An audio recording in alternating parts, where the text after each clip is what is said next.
այսպիսի ռեպրեսիաների ժամանակահատվածում ընտրություններին մասնակցելու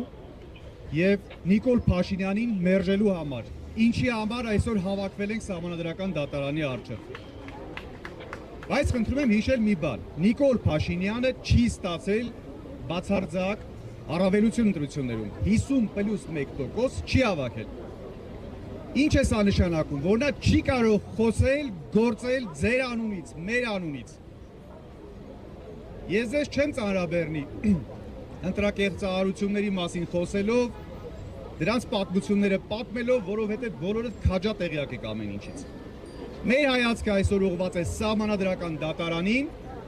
իհարկե որոշակի թերահավատությամբ եւ օբյեկտիվ ձեր մոտ առաջանում են հարցեր։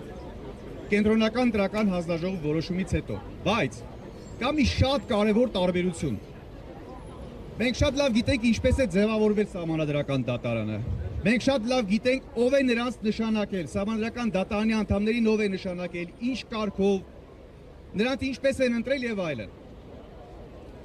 Բայց նրանք կենտրոնական դրական հանձնաժողովի անդամներից տարբերվում են մեկ բանով։ Իհարկե, որպես իշխանության լուր կամակատարներ, նրանք ունեն իրավաբանի բարձրագույն որակավորում։ Մենք կարծում ենք, որ իրավաբանի որակավորում այն վերջին պատնեշն է, որոնք սրանք Սահմանադրական դատարանի անդամները չեն կարող հաղթահարել եւ անցնել։ Ես ցանկանում եմ բերել ձեզ մի համեմատություն։ Բռնաբարողն էլ է հանցագործ, մարդասպանն էլ է հանցագործ, բայց մարդասպանը պարտադիր չի, որ նաև լինի բռնաբարող։ Մենք այսօր Սահմանադրական դատարանից հետևյալն ենք ակնկալում։ Մենք տեսել ենք այս շենքում օրենքի սահմանադրության շատ բռնաբարություններ։ Այսօր սպասում ենք տեսնենք Սահմանադրական դատարանը գնդակ կարձակի Հայաստանի պետականության վրա, թե ոչ։ Եվ մենք հավաքվածներս եւ մեր մյուս հայրենակիցները, ովքեր էկրաններից այն կողմ հետևում են մեզ, պատրաստ են վահան դառնալ եւ պաշտպանել Հայաստանի պետականությունը նրանց արձակած գնդակից, թե ոչ։ Սիրելի հայրենակիցներ, իրավաբանի մասնագիտությունը վերջին պատնեշն է, որ կարող է հետ թողնել Սահմանադրական դատարանի անդամներին Հայաստանի պետականության վրա հարձակումից։ Դասականներն ասում են, երբ քաղաքականությունը մտնում է դատարանի շենք, արդարադատությունը պատուհաններից փախչում է։ Դուք հիշում եք, մենք նաև պատուհաններից դատարանի շենք մտնող դատավորներ ենք տեսել։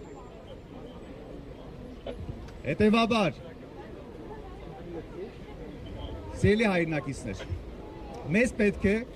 պահպանել այս միասնականությունը,